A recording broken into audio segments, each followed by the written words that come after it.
$6,000 for that? You must be joking.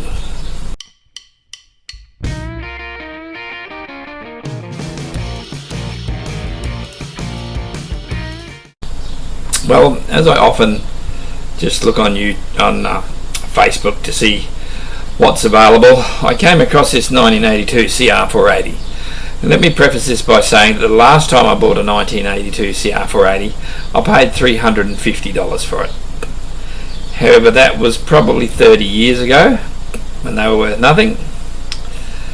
And yeah, I discovered pretty quickly that they were nearly unrideable. It was basically you change in a second and it does a somersault.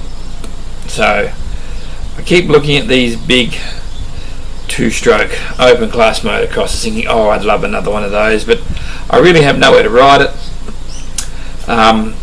But then I don't ride that much anymore, and looking at something like this and thinking, well, it might well be worth twice that price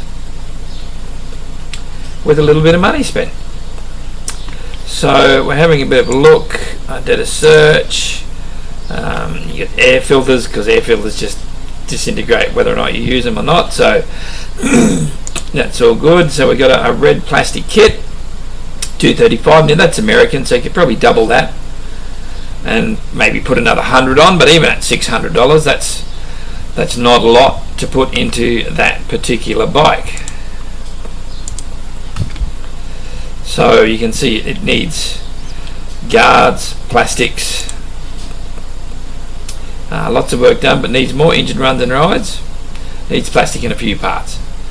So even if you were talking levers and things like that, I still think that this is a very good buy.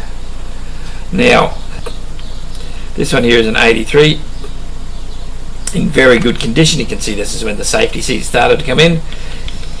It's a whole different, not a whole different class of bike, but you know, it certainly looks different.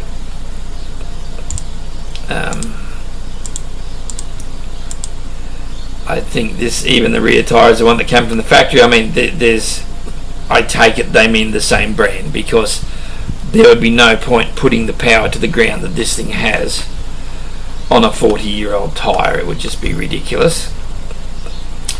But yeah, I think even if you got that one, you spent $700 on plastics, you spend another $300 on tyres, even if it needed levers, handlebars.